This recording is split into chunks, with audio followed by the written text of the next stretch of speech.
repeat this. So today we're going to be talking about why you can't win with a narcissist. A lot of us believe that when we get into these relationships and these conversations that resolution is actually possible, that we can really find some kind of status quo in fact, I used to believe, and maybe this is really naive of me, I used to believe that between two reasonable people, you could come to any solution. You should be able to work out any issue and come to any solution. And what I found, though, is that there are people out there that it isn't really about the solution. They're not looking for resolution with you. They're actually just wanting to have conflict.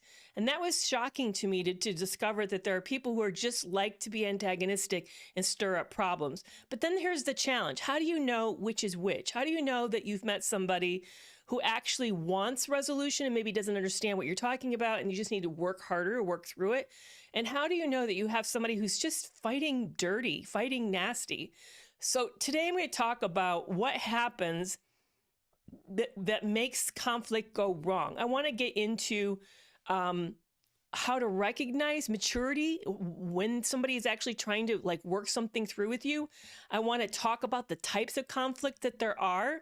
And then I want to talk about what happens with cluster B, how they derail conflict with you. But then I want to also identify what can you do when you start to feel like you're in a conversation that's going nowhere. When do you know that you should just give up and walk away? And when do you know that this is actually a waste of time? So I want to get into sort of the nitty-gritty of making more realistic expectations when we get into conflictual situations with conflictual or antagonistic people. So I'm so thrilled you're here with me today. I'm Dr. Carrie McAvoy. I am a licensed clinical psychologist with over 25 years of counseling and work in the mental health field. So I'm really thrilled that you're here because this was a tough topic for me. This was where I went wrong a lot. And in fact, this is why I stayed so long. I don't know if maybe you've thought of it that way, but if you think that you hit in a big impasse with somebody, where there's been a massive betrayal of some type, and you really believe that this person is interested in resolution with you, that they're invested in a good outcome in the relationship, you're more likely to stick around a really long time thinking you're working towards some mutual goal, not realizing that this person actually is misleading you. Maybe they're actually deceiving you. Maybe that they have other ulterior motives that don't align with yours. And I know for me that if I had realized this person my ex never planned to get on the same page with me, I would have left a whole lot sooner. So please be sure to share this with someone that you know maybe right now is in an antagonistic relationship and they keep thinking that things can be worked out. Because here's the other thing. Toxic people know that you and I are very collaborative. They know we like to work things out. They know that we're very pro-change, and they will use that. They'll weaponize that as a way to keep you hooked and connected for way too long, as a way to sort of string you along. It's part of the Hoover technique. They'll come back and say, well, can't we work it out? And don't you think the family should stay together? And you know how much I really love you and care about you. And that keeps you hooked. And if you realize that this person isn't emotionally mature, they don't actually want resolution, they're actually looking for something else, then you're going to be much better at holding your boundaries and not getting pulled into these types of dynamics, because that's where I got vulnerable. I really believed that he meant what he said, and I didn't realize that it was just a deception, that he had ulterior motives and he was getting different gains out of this. So let's first talk about, how do you know that you've met a mature person? Because like I said, we end up thinking everybody is like ourselves, and we don't realize that they're actually not. So look for these qualities in an individual when you're assessing someone to assess whether or not this person is emotionally immature or mature. Because an emotionally mature person is going to have self-awareness. They're going to self-regulate. So in other words, really think about what self-regulate means. It doesn't just mean they know how to meditate. It's way more than that. It means when they're really upset and when things are coming apart, this person knows how to hold on to their anger. They know how to hold on to their feelings and not collapse under the weight of that. Right now, for those of you who saw one of my videos, I got a new puppy, and the puppy is 3 months old. This puppy does not have good impulse control. It gets so excited. Winston just is like, cannot hardly contain himself. he doesn't have a lot of self-regulation. So when things get overly, stimulating to him, overly exciting to him, or upsetting to him, he kind of like collapses. Watch for people, somebody who says they can't help themselves. Yes, they can. What they're telling you is they don't have good self-regulation. They haven't learned how to manage their emotional interior, and they haven't learned how to control impulses. Look for someone who knows how to take different perspectives. There's more than one way to look at something. I always think I grew up with on a farm, and we always say there's lots of ways to do something. There's like many ways to whatever activity that you are. Can this person see there's more opportunities or different perspectives? Or are they really like in one mode and think that's the only answer is their answer? So if they can't take your perspective or somebody else's perspective, that's a sign that you've met someone who's emotionally immature. Is this person able to take accountability?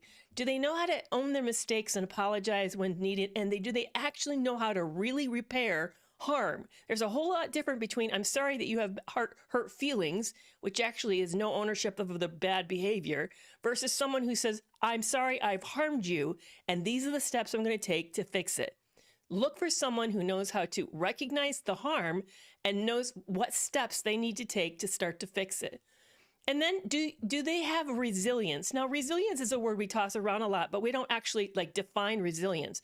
That's the ability to tolerate discomfort and uncertainty without shutting down. Is this a person who can go a long distance? I think of astronauts, for example. I actually got to hear one speak at the Kennedy Space Center. He talked about what it was like to be in space and what it was like to come home and the kind of the crises they might encounter. Is this a person that when they hit something that's really scary, or maybe they don't know any answers, or they feel like really outmanned or outgunned, do they know how to deal with that uncertainty without just shutting down and melting down or freezing? And then finally, do their values align with yours? If you have a perspective of wanting to have a deep relationship and really wanting to share intimacy with another person, to share who you are, does that person show up in a similar way? Do they value the same things? Do they see the same kind of perspective as you do around money or future planning, or even how to raise the kids, or even retirement, or whatever it is, or having kids, whatever it is that you guys are looking at? So that's what emotional immaturity looks like. So what happens though when you are in a conflict with someone who's emotionally immature? So let's talk about how you know when you're fighting with somebody who's emotionally immature. They're going to be reactive and impulsive. So they're going to respond instantly with either anger, defensiveness, or withdrawal. So you're going to see someone who shuts down or spouts off or starts to justify what they're doing. They're very ego-driven, meaning that they need to be right, and that's more important than solving the problem. So you'll see this excessive focus on who's to blame and why there's blame, rather than finding other solutions to the problem. In fact, number 3 is they're very blame oriented. So they'll deflect responsibility, use excuses, and point fingers. That's a sign of you met someone who's emotionally immature, and that's how they deal with conflict. There's often personal attacks. They'll use insults or sarcasm. They'll character assassinate you instead of addressing the problem. A really good way to know that is they'll bring up a tit for tat. They'll sort of like, well, you're no better than me, or remember the last time that you did this? Or they'll also use examples of where they will bring up a failure of yours. I gave that example already. I'm trying to think of another one on the fly here of how they'll just really make this personal. They'll maybe just outright insult you, or maybe they'll always say that you always have to be right. They'll make some kind of statement about you, which is actually a form of gaslighting.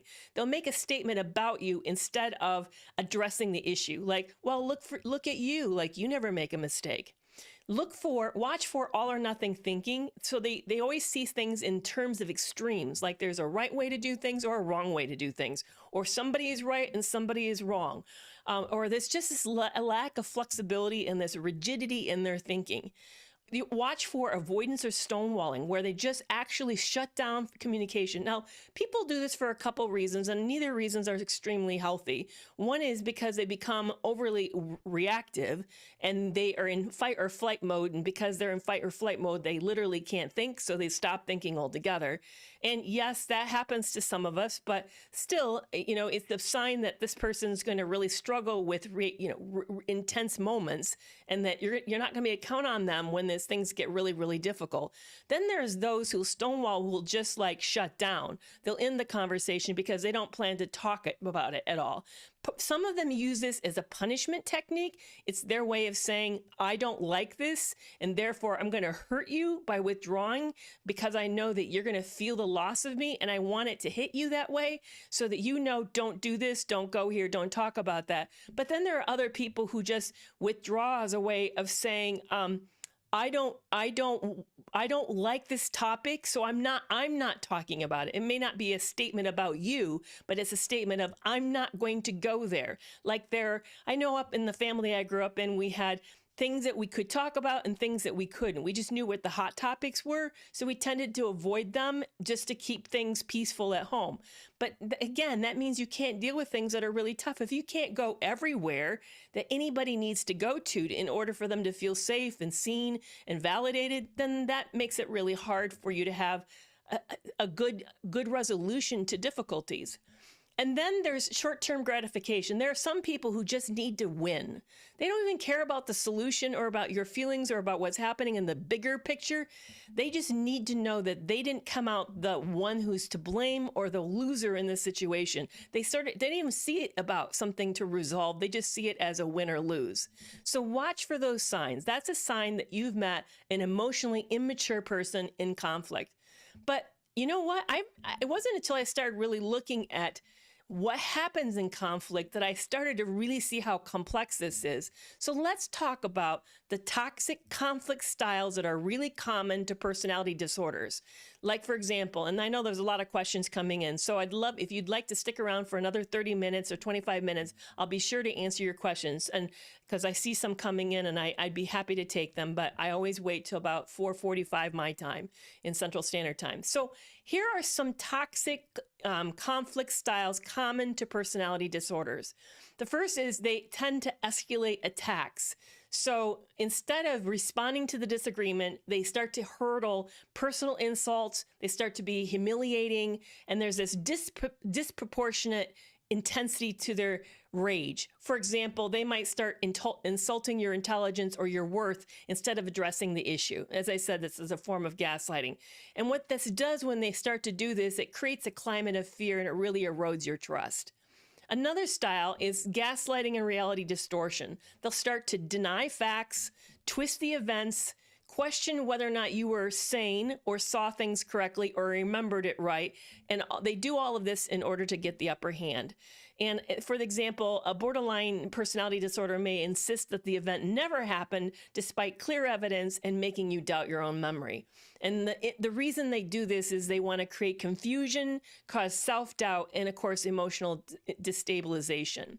The next thing that some people do who have personality disorders is they like to deflect and blame shift. So they'll do this by redirecting responsibility to avoid accountability. Instead of like saying, no, I didn't check into that, they'll say, well, so-and-so should have, did you talk to so-and-so? Because they're really in charge of XYZ, instead of for them saying, yes, the buck stops with me. So an example of that, I already gave an example, but another example is an antisocial partner might say, this wouldn't have happened if you weren't so sensitive after being caught lying. Or I love what my ex said to me is, what you don't know won't hurt you when he's been found out as cheating. I believe that what you didn't know wouldn't hurt you. Like, good grief, like that really makes a difference. And the impact, of course, is it prevents no resolution, and it keeps you as the person bringing up the issue in the defensive position. Like I would then be pulled in and want to talk about why doing something behind my back secretively does hurt me, instead of talking about the issue of, hey, there's been a betrayal. What are we going to do? Are we over or not? Number 5 is stonewalling and silent treatment. So like I said before, this is just a withdrawal of communication in order for control, to punish, or to force compliance. So I know somebody whose partner refuses to speak to them for weeks. weeks. Maybe you guys also have a relationship that can top that, but that's painful because we all want engagement. And they basically are saying when they do this is that you don't exist. You're not a real person. I fail to recognize you. And what that does, it does exactly that. It triggers anxiety in you and reinforces that this person holds enough power to harm you that way, that you want the relationship more than they do, and they're willing to retreat and withdraw instead of them showing up and being present with you. Then number 5 is triangulation. Triangulation is trying to draw in a third party or a former self or a past self. Like they can even compare themselves to somebody that like, I wouldn't have done that in the past, or, you didn't used to do this and now you do. See, that's a triangulation. They drew your old self in as the comparison, but it often is the third party. And they do this to manipulate perception, to create jealousy, or just to exert control. So for example, a histrionic partner might openly flirt with somebody else to provoke insecurity in order to start during an argument to make you feel shaky.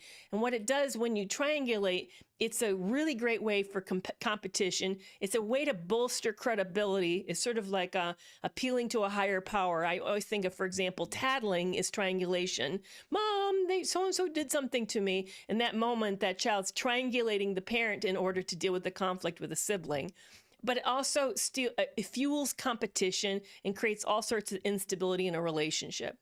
Number 6 is victimhood manipulation. This is a person who's overplaying or fabricating the victim stance in order to avoid accountability and gain sympathy. For example, a narcissist may reframe your request for boundaries as being cruel and unfair to this person.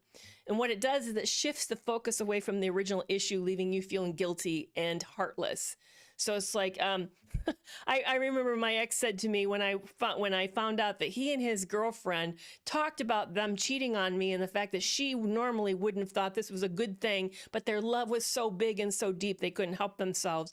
And when I expressed how ridiculous that was and how harmful and it doesn't justify bad behavior, he said, well, Carrie, you're just going to have to decide if you can live with a sex addict or not. So he's just sort of like, I'm a sex addict. I need extra special rules that don't align or meet the normal societal expectations, but you're going to have to figure out whether or not you can live with me or not like that. So watch out for this overplaying or fabricating the victim stance. I remember somebody else, I kind of talked about the fact that the way that they blame shifted was really hurtful and harmful. And I asked them not to do that. And so the next communication I got was, I don't know how to bring this up. I'm really confused. I'm feeling anxious. See, the victim status already is being pulled out. I have something I need to bring up.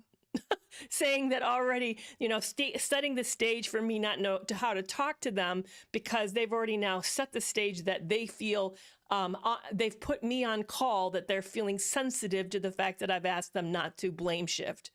And number 7 is all or nothing ultimatums. This is where somebody will force an extreme choice instead of seeking some form of mutual compromise or mutual resolution. For example, an antisocial partner may threaten to leave unless you comply immediately to their demands. So they'll say, so what is it? Are you going to do it or not? They'll put you right on that spot and create urgency, almost it's actually usually a false sense of urgency to make you make a decision in order for you to somehow have to act in that moment.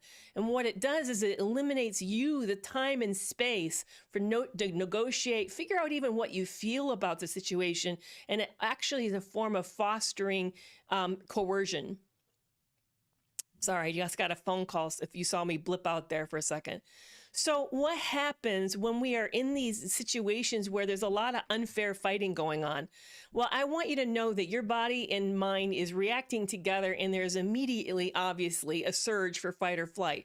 So you're going to do whatever you typically do that is your form of fight, flight, freeze, or fawn. So if you're a fighter, you may feel a surge of anger. You may start to raise your voice. You may feel an urge to set the record straight and an urge to argue. If you're a fleer, you're going to want to leave. You're going to hang up. You're going to want to ghost the person. You're going to want to really avoid them altogether. If you're a freezer, your mind's going to go blank. You can't find the right words. You often will feel stuck. Maybe you don't even know what you feel at all. And if you're a fawner, you're going to start to find yourself over apologizing, placating, people pleasing just to stop the attack. But there's also some things that happen inside of us in our thinking. And in our thinking, it will kick up rumination and replay loops where we'll rehearse comebacks later. We'll obsess over everything that got said. We'll start to ask ourselves, well, maybe I really was overreacting, or is this my fault because this went wrong this way? We'll start to see ourselves in black and white thinking, like, they think I'm stupid, or look, every time I go into these arguments, it always goes bad or goes wrong. And then we end up feeling a need for confirmation seeking behavior. We'll start to reach out to our friends and family and send them texts of what happened, looking for validation that we weren't in the wrong. And emotionally, we'll often feel ashamed and humiliated. We may feel anxious and fearful, like fearing that they're going to leave us, or that there's going to be some form of retaliation. We may want to hide. We may even believe the insults. We may feel like there's a lot of injustice and we want to expose this person or punish them. We may even feel a lot of sadness over who we thought we'd married or got into a relationship and who this person actually is, or who we thought our family member was and who this actually person is. And then we may start to just go numb, shut down, and blank out because we get overloaded. But you may also find that there's behavioral reactions, like you're over-explaining, you're defending, you're doing tit for tat, you're counterattacking, you're compulsively collecting evidence, you're sending long text messages, and that your boundaries then start to collapse. You don't even know how to hold your boundaries up. I know that happened a lot for me, that people would say to me, why are you not setting a firmer boundary with them? And they didn't know how often attacked I felt and how unsafe I felt, that I didn't even know what boundaries to have. I just felt overwhelmed. This relationship just completely overwhelmed me. So what can you do to emotionally manage an unfair fighting situation or an unfair fighting relationship? So if you're in a relationship where this is sort of the mainstay of it, there's no resolution, you can't seem to get anywhere, you're recognizing that the person you're in a relationship with, whether it's a family member, a coworker, a neighbor, or a partner, is just immature. Here's some things that you can do that will really help you so that you manage this situation in a lot better way. First, I want you to say you need to adjust. First, this is the hard thing to say because I don't like it. You need to adjust your expectations. They don't have the skill set. I remember talking to ChatGPT about a very difficult situation, and ChatGPT told me, because I said, I'm really afraid this person's going to leave me, and why do I have so much fear? And ChatGPT came back and said, no, it isn't that the issue isn't something wrong with you. The issue is you've hit this person's emotional ceiling. That really hit me hard. You've hit this person's emotional ceiling. This is the best they can do. So when we talking to somebody who cannot come up with a resolution, we need to readjust our expectation. This person either doesn't have the skill set or they don't have the willingness to resolve conflict. So we need to go in these situations expecting defensiveness, knowing they're going to blame shift, knowing there's going to be emotional escalation, so that you're not blindsided, because if you can prepare, then you're less at risk in that situation. But here's the number two that's equally just as hard.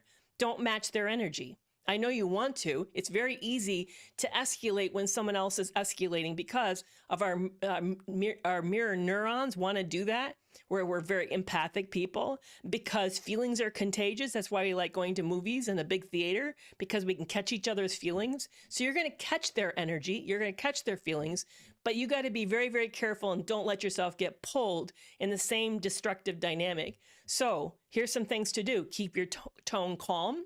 Keep your voice steady.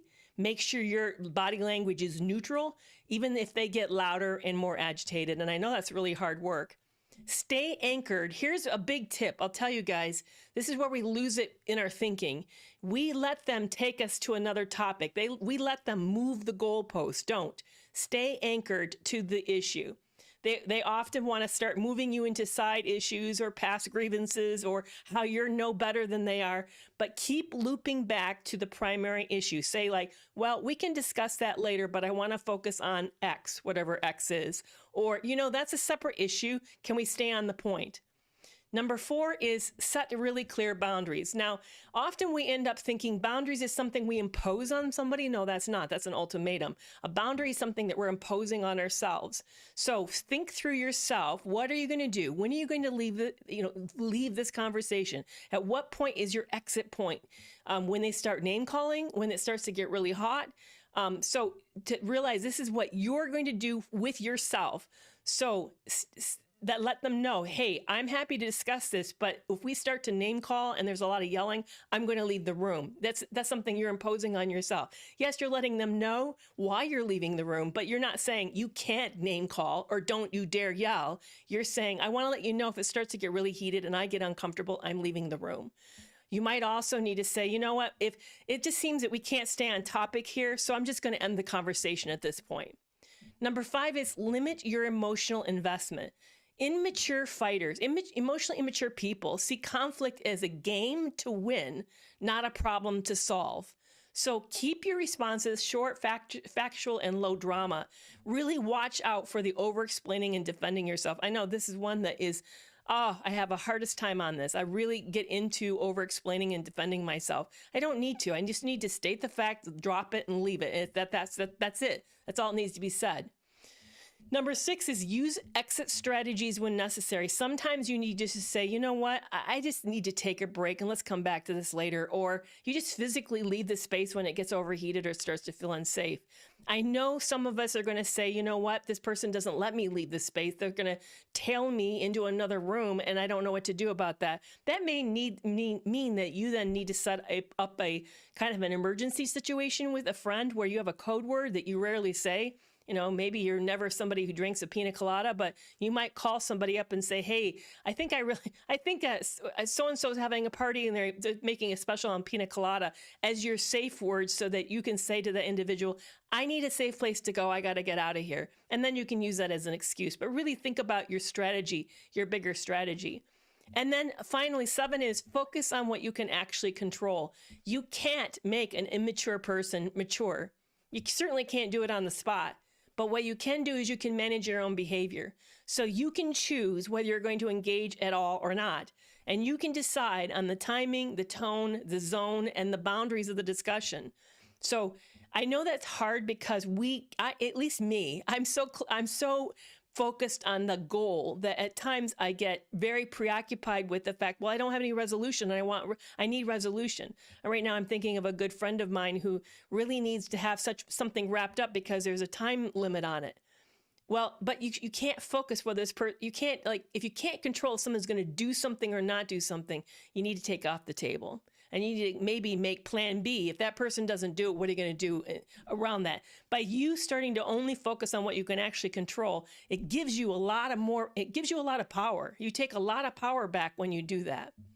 So what should you do if you're in a fight with somebody and maybe you didn't know where this was going to go and suddenly you realize, wow, they're very emotionally mature. They just ticked a lot of the boxes that Dr. McAvoy mentioned.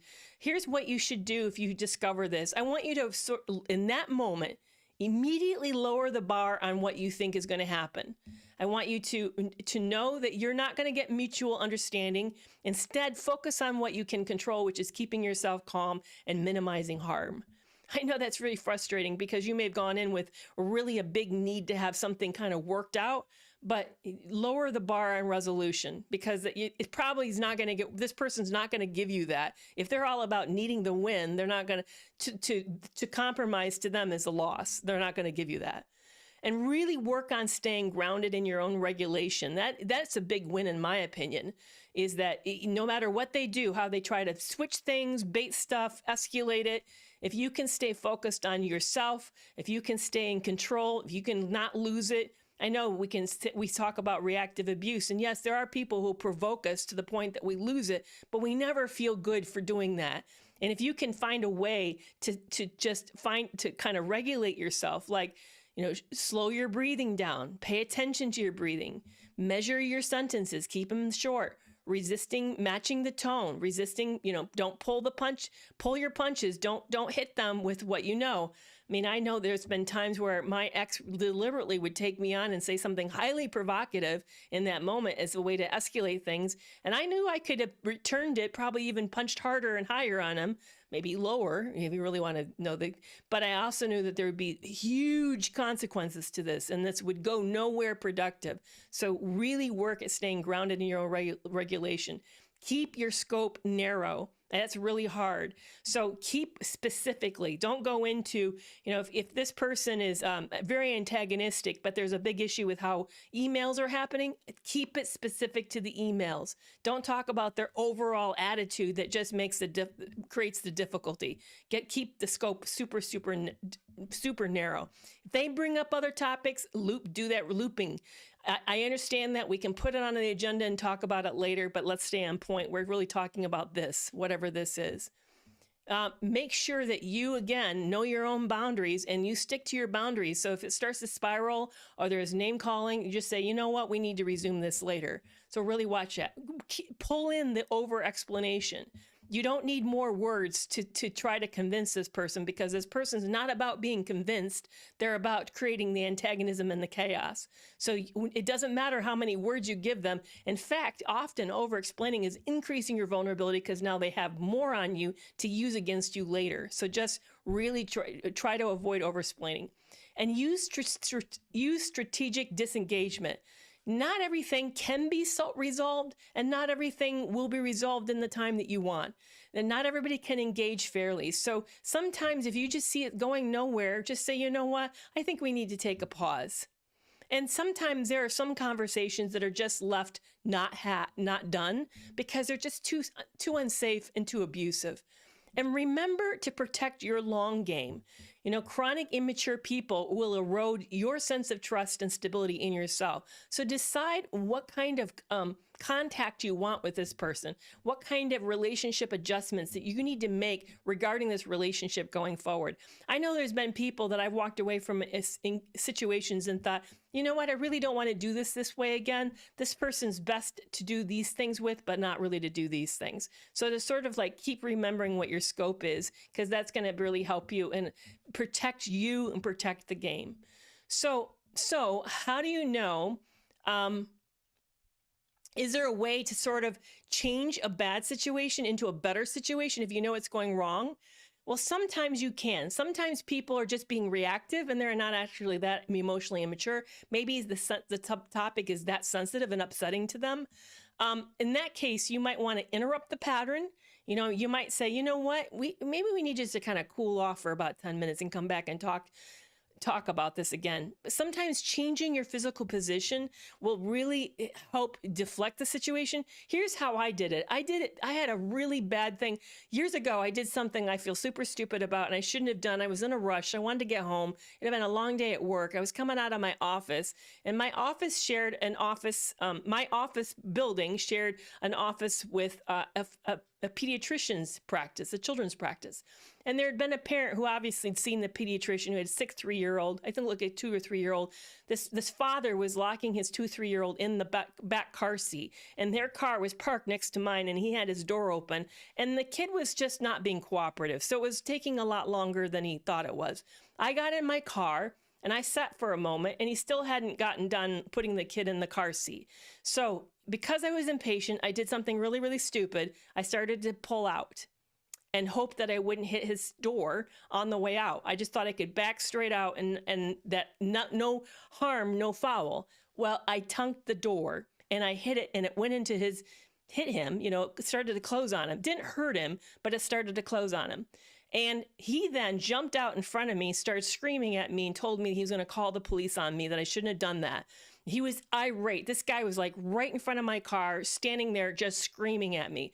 Freaked me out. I was so scared. And I also knew I was in the wrong. I shouldn't have done that. I got really impatient.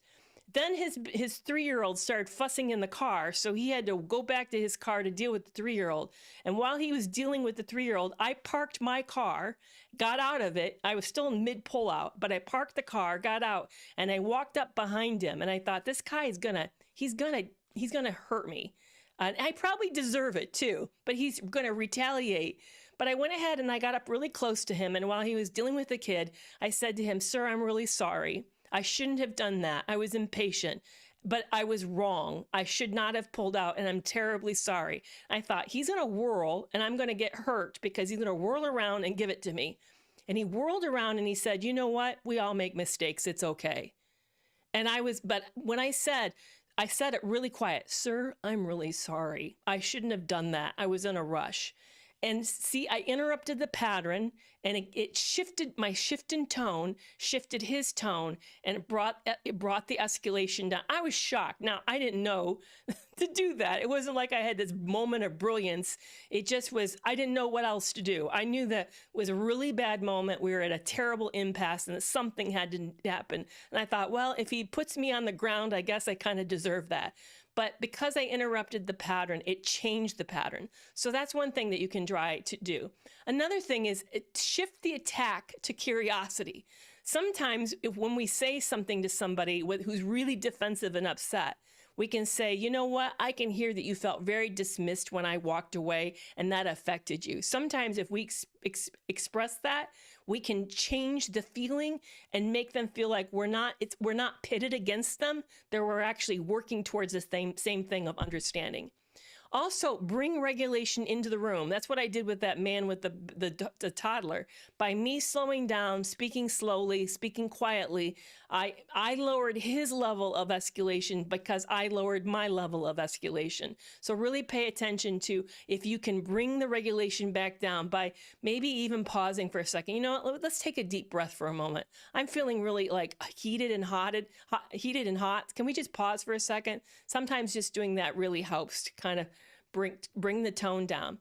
Number 4 is identify the real issue. Sometimes we get so splintered, we don't even remember what we started with. So sometimes you can say, you know what, we started talking about this, but we've gotten onto a lot of other subjects. Maybe we need to create a list and come back to these, but let's come back to the original topic that we started. And I want you to, number 5 is to aim for repair, not victory. I know that's really hard. There is not a win to arguments. Really, the win is coming together around it. So if you can look for mutual understanding and own your part in the conflict, however small it is, it can really help things change the tone of the things. And then end with closure. Really try to summarize things, talk about next steps, because when we try to wrap things up, this really helps prevent resentment from festering. You could even say, hey, I know this was really tense, but I care about this. I know that I just had an inner exchange with somebody that I work with on my team, and things got a little heated. And I said, I know that I sometimes experience you this way, but I also know these things about you, that you're very wise, you have great insight, and that you're very invested in what I do, what we do together does good for other people. And just by doing that, that kind of wraps it up, because that person feels understood, and they don't feel like you're seeing them in black and white terms. So how do you know, and this is the last part and before we talk about your biggest problems, how do you know when it's just a waste of effort, that you just need to walk away? This is not going to get any better. Well, you'll know that it's time to walk away when they escalate, when you're trying to de-escalate. So instead of calming down with you, they get more aggressive, or they start to mock you, or they get very provocative. That shows you that this person's invested in the fight. They're not invested in any fix.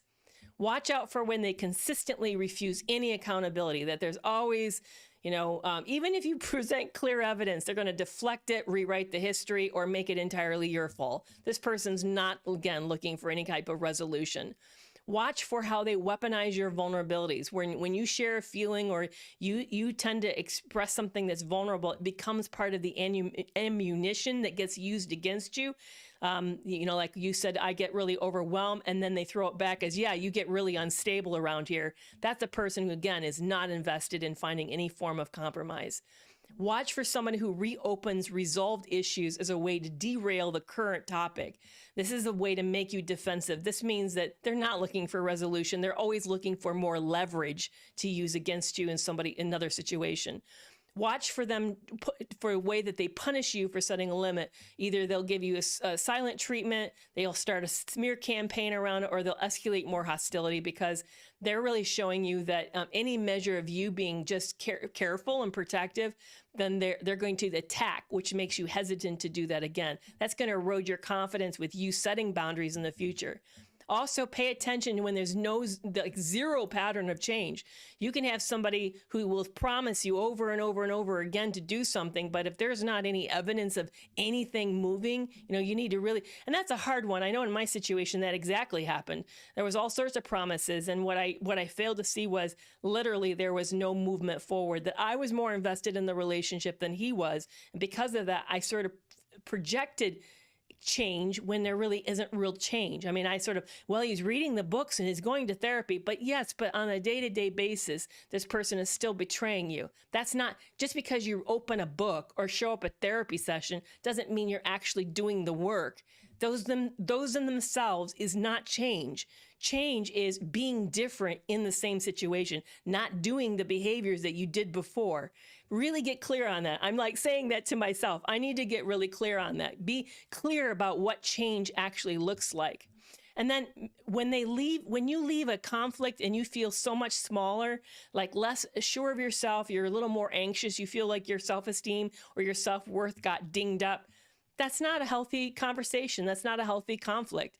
That's somebody who's toxic, and that kind of person eventually is going to erode you and make you feel greater insecurity. All right, I just threw a whole lot at you. I would love to know what you're thinking. Speaking of that, I just received in the mail a really fantastic book. This is a new book that just came out July of this year. It's called There's a Word for That. It's written by Ellen Tift. She is on TikTok. I don't know if she's on all platforms or not. What this book is really unique. It's the rest of the title, just let me read it to you.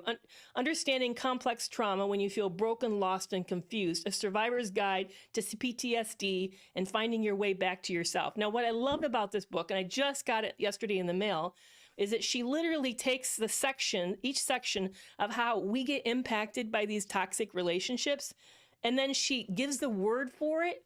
She's an educator, by the way. She actually defines them, and then she talks about practices that help those symptoms. So there's one, for example, on body memory, and then she talks about how to create distance and perception when you have this is now the section on emotional flashbacks is where I opened up. So if you're having an emotional flashback, she talks about how to create distance and perspective when emotions are overtaking you. And it might be name your emotions in the third person, practice emotional diffusion, that she actually defines that, visualize containment, try holding two truths together at the same time, use time orientation. So the whole book is literally like a reference. So it breaks it down. It breaks down what happens in the body, how we feel, what happens in our mind and our emotions and our sense of self. And then she defines she defines what to do about it. She gives you the strategies and then gives examples of those strategies. And look, it's thick. And guys, this is, you can see the amount of words. It's dense. This book is, I could tell a lot of love went into this book. This is a book that took years to write. So Ellen Tift, it is now available on Amazon. I looked to make sure. So it's called There's a Word for That. There's a word for that. So if you're looking for practical help, like I'm ruminating and I don't know what to do about it, or I don't feel safe in my body, or I'm having these flashbacks, or, my sense of self is really broken and I feel really insecure, or I don't even know what step to take next. This is it's a great how-to with practical strategies, but it also defines things so that you know that you're not broken, so that you know that it's not just you. So it's an amazing book. I'm going to interview her on the podcast, Breaking Free from Narcissistic Abuse. That will probably come out early next year just because of how far out I'm posting.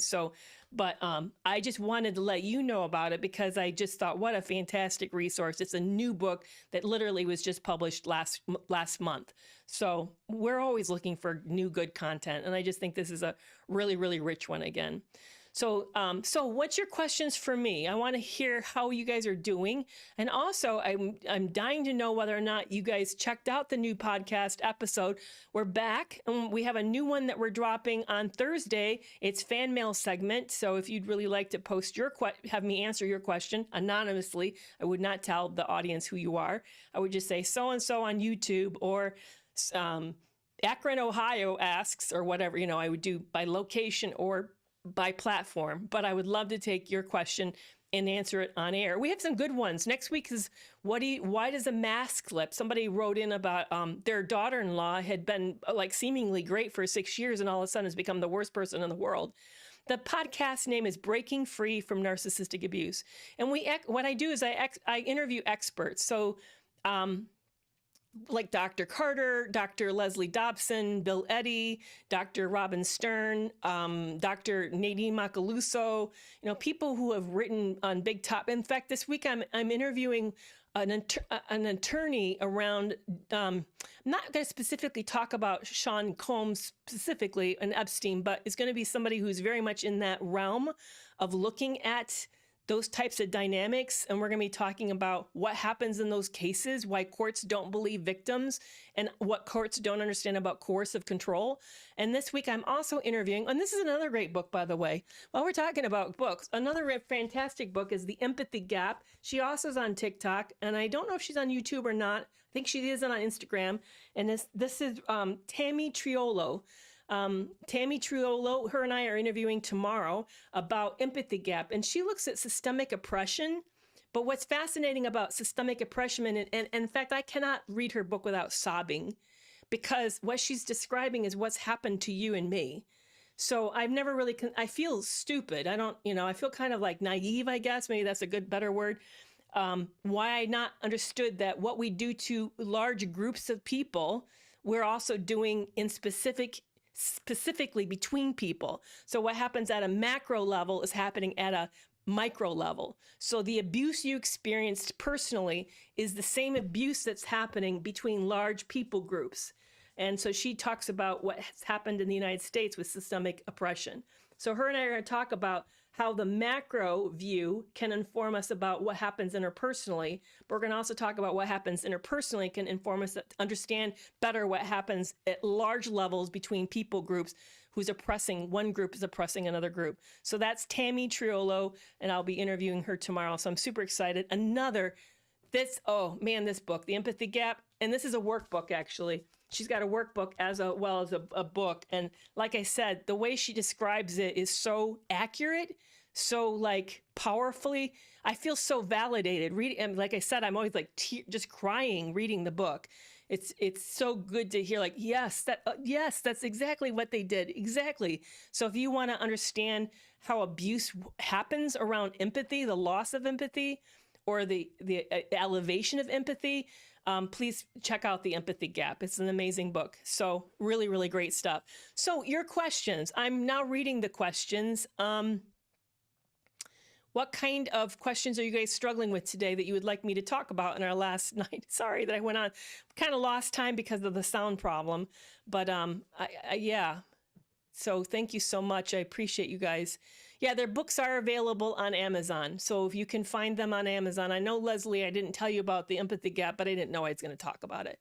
So that's it. The Empathy Gap, it's black and white, is Tammy Triolo. And the other one is There's a Word for That by Ellen Tift, T-I-F-T, Tift.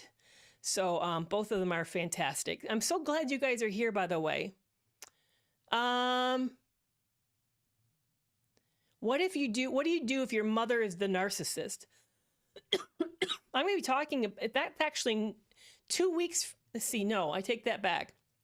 On September 15th, I interview Catherine Fabrizio. Catherine Fabrizio is the psychologist I'm interviewing on September 15th. She wrote the book called The Good Daughter Syndrome. I know, I'm saying all these books today. Good Daughter Syndrome, Fabrizio. So she talks about what happens when your mom is a narcissist. And we're going to actually specifically that week, so it would be September 16th, that live is going to be dedicated to narcissistic moms. And I want to make it specific to daughters. I want to talk about what happens to men and women being raised by a narcissistic mother.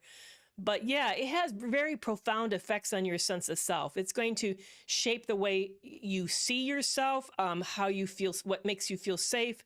It also is going to create a lot of boundary problems because you're not going to feel safe to be emotionally expressive, but you're also not going to feel very safe with setting boundaries with this person. You're going to feel a lot of fear, guilt, and obligation. I don't know if you've heard of FOG, but fear, obligation, and guilt. They're very good at that. Mothers tend to use more passive aggressive methods. They tend to use more connectedness and obligatory things. So we're going to get into that on September 15th. I hope you'll join me for the live for that. What book do I recommend for a teenager who's been used by the narcissist who's trying to isolate them from you as the mom. Yeah, that's interesting. I have two specials I'm talking this time with on parental estrangement. One is by Dr. Josh Coleman. I know Dr. Coleman has a book out. You might want to check out Coleman's work. And the other one is, I'm trying to remember the other creator. She also has a book out. So both of them have written recently on parental estrangement. It's a big topic. It's interesting because I recently started talking about it. I have experienced estrangement personally. I've experienced it briefly with my sons right after my late husband died. We did get into a period of estrangement, but we are okay. In fact, we're very close these days. So I'm not experiencing that problem at the moment, but wow, I've seen it happen in our Toxic Free Relationship Club. It's brutal. What some of these individuals are doing, it's really, really brutal. It is Catherine Hickman. So the other author on parental estrangement is Catherine Hickman, H-I-C-K-E-M.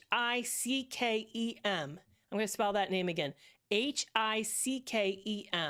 So Catherine Hickman and also Josh Coleman are two people who talk about it.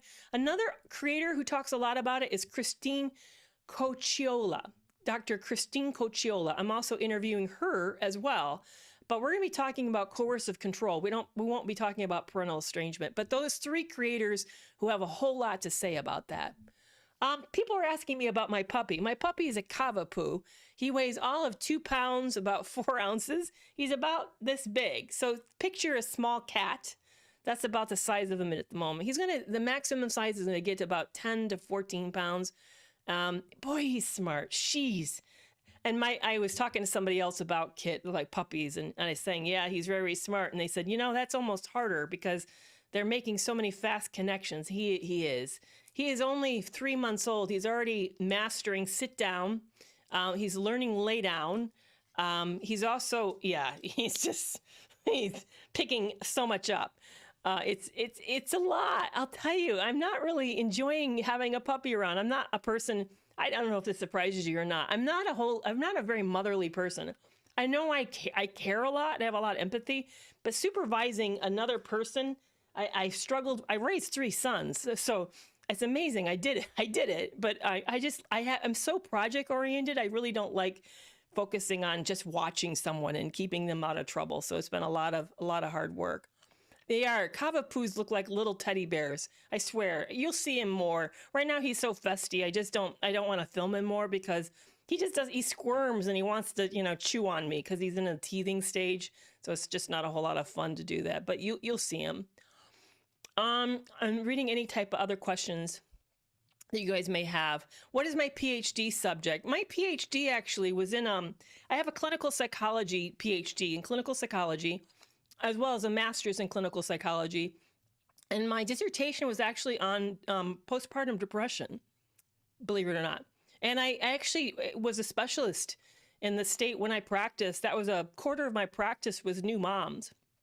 So I have a lot of experience of working with that transition stage of moving from going from not having children to having children and what happens psychologically and physiologically. And yeah, I really, really enjoyed working with that population a whole lot. But I also, the other thing I don't talk about is I'm actually a trained child psychologist. So I have lots of extensive training, work, classes, experience with children. But when I started doing it, I found out that I just thought I'm not a very motherly type. It's just not where I enjoy it. I really liked working with adults. So I thought I'd be working with kids. And then once I started working with kids, I thought, no, I want to be working with adults. So I moved back to the adult population. How do I keep it together when you're trapped between a queen type of a narcissist who's a mom? And I know this person's writing more. They have a little bit more to say. So you're trapped. And I have a feeling, you haven't said this, but I bet this person is leveraging, you're trapped between the queen narc mom and your job. And you're trapped between jobs. So say more about what you mean. Like, are you home with this person and you can't manage the situation? Or are they trying to make you make a choice around something? Yeah, I'm going to take the question below you just because while you continue to write a little bit more. How's it best to handle it when you still go to church with a narcissist ex and he seems to do things like sit in front of you intentionally? Not that your ex is dog whistling by where they sit in church. Yeah, that's a good one. You know, okay, so it happened to me this way. I experienced something similar. My ex started being one of my biggest fans of my podcast. And I could tell because where this podcast was being listened to is not a country that speaks English. And so why would a person in that area where they really speak the other language primarily, and there's almost no English speakers, be listening to my podcast? Obviously, if he's living there, he's the listener. So he was like listening to about all of my episodes. It really started to get into my mind, started to, mess with me. Yeah, somebody said, well, you can consider going to another church, but see, they win. See, that's the thing. They win when you do that. So what I would recommend is you say to yourself, you don't care. You make yourself indifferent. I had to literally, in the early part of the podcast, say to myself, okay, I know he's listening, but I got to act like he's not. I got to act like this person does not exist in the world and do what I normally do, because if I start to change what I'm doing, I've essentially given them control over me and they're controlling my behavior again. So I would recommend that you don't get up and move, that you don't change churches. I would act like it doesn't matter, that he is nobody to you, because actually at this point, he is nobody to you. That's how I would do it. I know that's hard. And we just talked about regulating yourself. And that's where you're going to do a lot of practicing of regulating yourself. Now, practice seeing through them. Practice not caring that he's there. Practice really knowing that he's attempting to get in your head, but you're not going to let him do that. That's what I would do. I would let him to know he's not taking something from me. So back to the bigger question. We talked about the queen narcissist mom and the lost job. So you lost your job 5 months and you lost your home when your fiance physically harmed you and you ran for your life. Now you can't find another full-time job. And you're probably home way too much with your mother at that point. And what you haven't said is what your mom is doing that's really driving you nuts. Yeah. Somebody just wrote, I would like to go to church with my narcissistic sibling just to be creepy. Yeah, sometimes we really do want to retaliate. It is a pull. I know that. And there was times where I thought on certain topics on that podcast show, knowing that he's listening and knowing that he's probably watching my YouTube channel, that I had to say, no, don't go there. You say what you normally would say as if this person never existed in the world. So I needed to not try to purposely trigger him and throw bones at him, but I also at the same time needed not to be hindered by him either. So it's a lot of hard work, but the best work is to say, if this person wasn't there, what would I be doing? And then use that as a good litmus test for yourself. I know that you haven't finished that question. I unfortunately am over time today, so I'm going to need to wrap it up. But this has been a really great discussion today. Thank you so much for joining me. Next week, we're going to be talking about love bombing and then trauma bonds. So I'm really excited to get into that. We're going to talk. And next week on the podcast, Dr. Nadine Macaluso. I don't know if you guys know who she is. Dr. Nay is what she goes by. Dr. Nay is the ex-wife of the Wolf of Wall Street. So if you watch the movie Wolf of Wall Street, you've seen a portrayal of her. She actually puts content out of what's accurate about that movie and what's not accurate about that movie, which is really always interesting. But so she's next week's topic or next week's guest on. We're going to talk about love bombing. We're exposing love bombing. But what we're going to be talking here in the live is trauma bonds. And I'm trying to remember what my topic, I have a topic about it. I always try to take it in new angles. So that one is going to be what you're getting wrong about trauma bonds. We're going to talk about what you're getting wrong about trauma bonds. And then the Labor Day weekend, we're going to get into why you're confused and trapped. And then the week after that, we're going to talk about the real reasons that narcissists beat you in court. And that week, we're going to have Judge Michelle Locke. So if you haven't checked out, there's a new podcast that was launched this summer called Love, Lust, Law, like L-A-U or L-A-W. Judge Michelle Locke, who's also a family court attorney. I'm sorry, I can't think of the name. Family law attorney. That's it. Anyway, she's on the show. So she also now has her own show, which is fascinating, called Love, Lust, Law. She took on the first couple of episodes. She talked about Brad Pitt's relationships, first with his relationship with Jennifer Aniston and what went right and went wrong about that. And then she talked about the relationship with Brad Pitt and Angelina Jolie, what went right and went wrong about that. Again, very interesting stuff. So if you like kind of more of a legal take on something, she's actually she was a sitting judge. I don't know if she is now, but she's I've met her on several occasions. She's an amazing woman, fascinating. She's a Texan, so she comes out across very, very much like a, Southern gal, very Texas gal. So next week is Dr. Nay. Then we have our special Labor Day weekend special, which is on cognitive dissonance. And then we'll have Michelle Locke on the podcast. So we still got some fantastic topics coming up. I'm very, very excited about this. Thank you so much, guys. And I have a new web page all out. So if you want to find out what's happening in my world, what's going on, and more about the podcast, check out CarrieMcAvoyPhD.com. That's where everything is located, CarrieMcAvoyPhD.com. All right, you guys, I will see you next week. You guys stay safe, and big hugs to you all. Thank you so much for today. This was amazing.